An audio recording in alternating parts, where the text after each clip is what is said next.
Hey, what is up guys? Welcome back to the channel and welcome back to Gran Turismo 7. Now today's video is going to be a car that I've touched on previously, however I touched on it in a bit of a different form. This is obviously the road going version of the classic Ford GT that we have within Gran Turismo 7.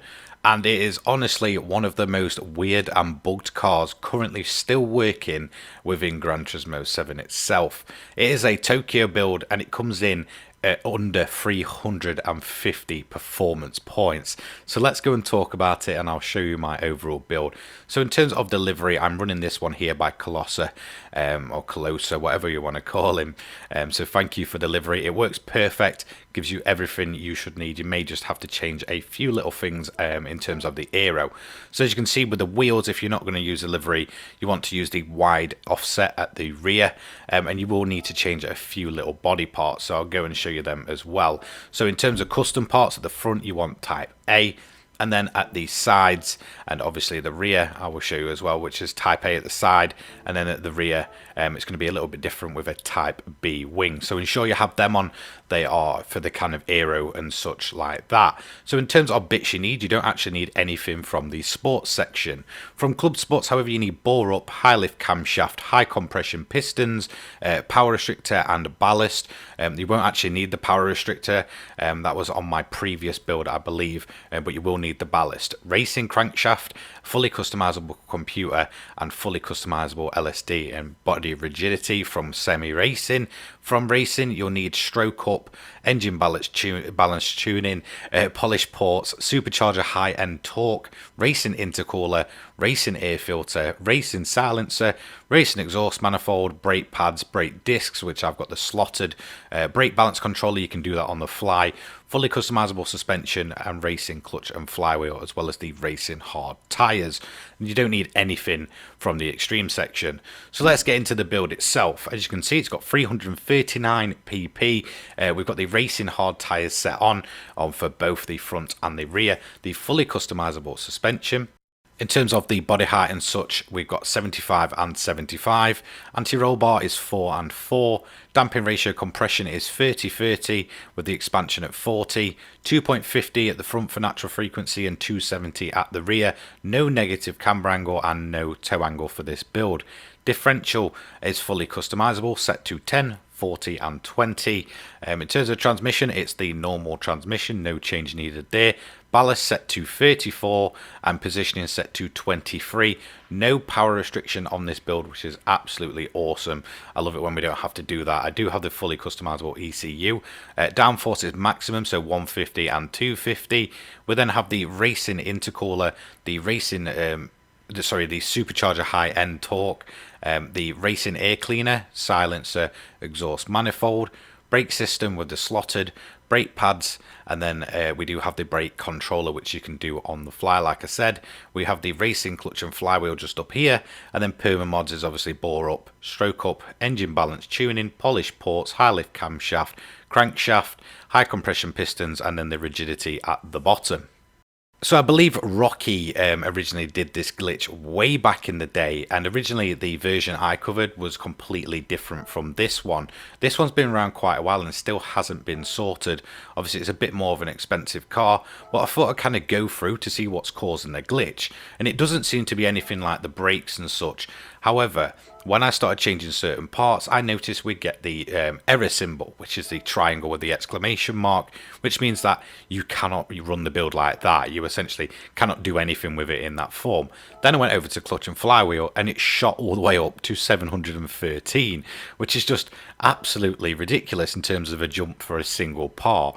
Then I started going with the ballast, and as I kind of took it off and put it up and kind of messed around with it, again the warning symbol came up, until eventually we got low enough to where it kind of jumped back up again to realistically where the performance point should be for this car. So it is just a really weird and specific build, but it's actually a very, very usable build. It's also, you know, one of those builds where you're essentially guaranteed your clean race bonus no matter what you do.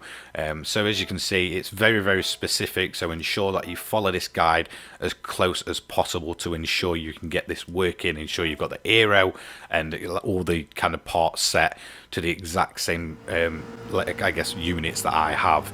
So in terms of this build overall, it has been around a while. I obviously covered a different version of this car in terms of its other version, but in all honesty, I actually really like this car.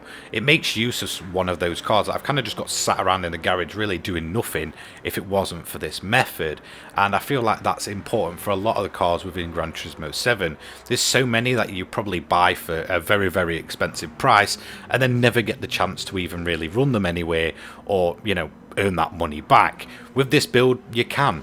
I overall feel like it's a very solid build, and whilst it does spend a few laps kind of skidding around and such, you can quite easily balance it out with assists. So again, a massive shout out goes to Rocky for originally finding this. I believe he was the original anyway. I don't think I've saw anyone before him actually come up with this one, which must have been months ago at this point. I don't even know if he still uploads, but a massive shout out to him anyway. I will link him down in the description. Overall, it really does kind of remind me of the Alpine build.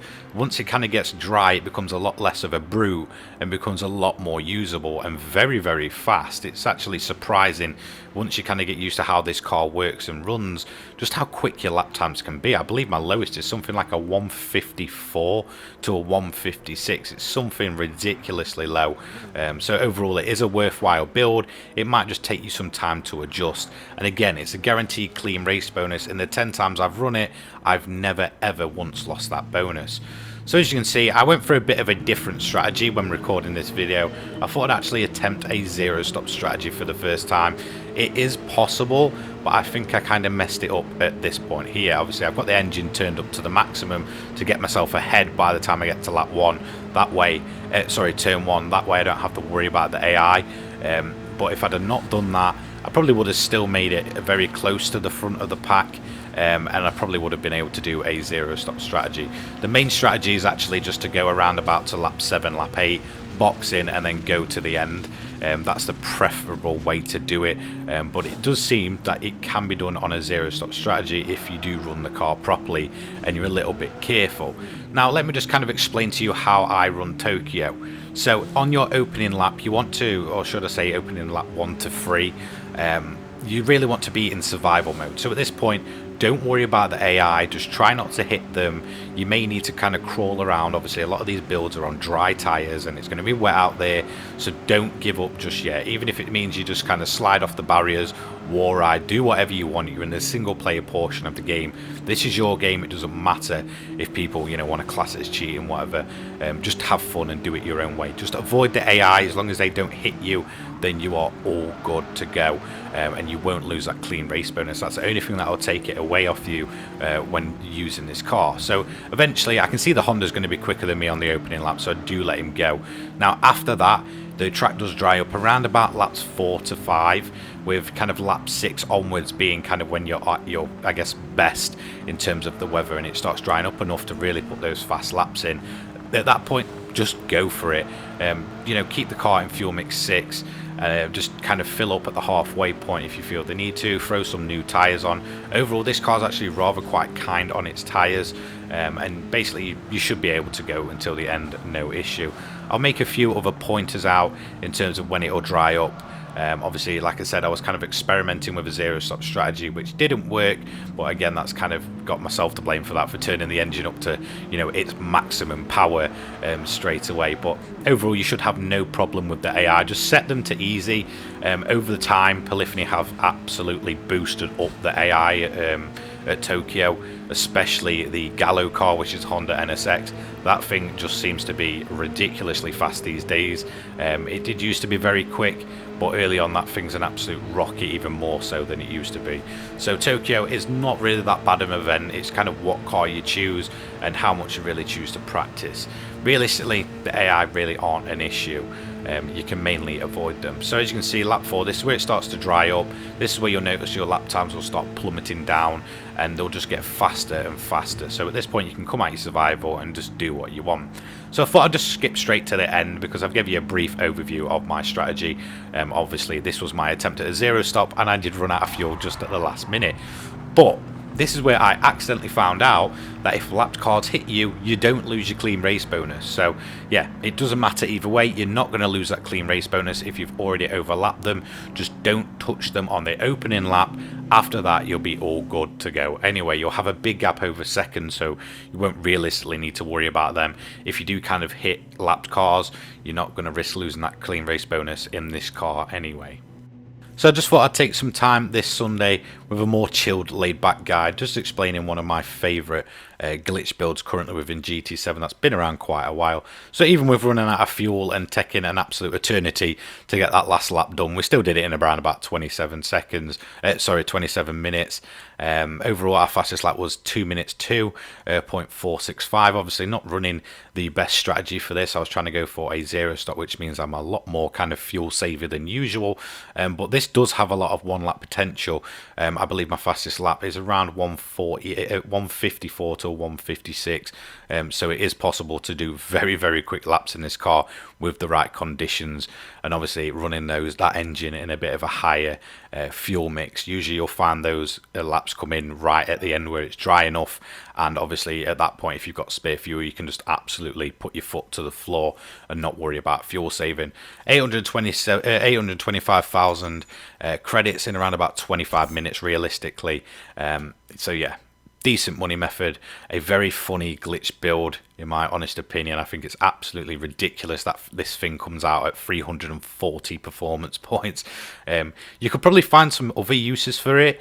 I'm not quite sure if it qualifies for the 1 hour endurance mission, the kind of classic one. I believe it's at Alsace or whatever it's called. So you could possibly get some use out of it there. But overall, this is just one of my go-to Tokyo grinds. I don't really use it anywhere else. So there we have it. Thank you so much for watching. Don't forget to like, comment, subscribe, turn those notifications on so you don't miss an upload from me. Thank you so much for your support recently, and a big thank you to my sponsors, the Controller People, for all your controller needs. Check them out in the description down below. And thank you to Poggers for essentially keeping me alert and helping me to sleep at night when I need to wind down with their energy and sleep formulas. I'll see you all later on. Take care, guys. Peace.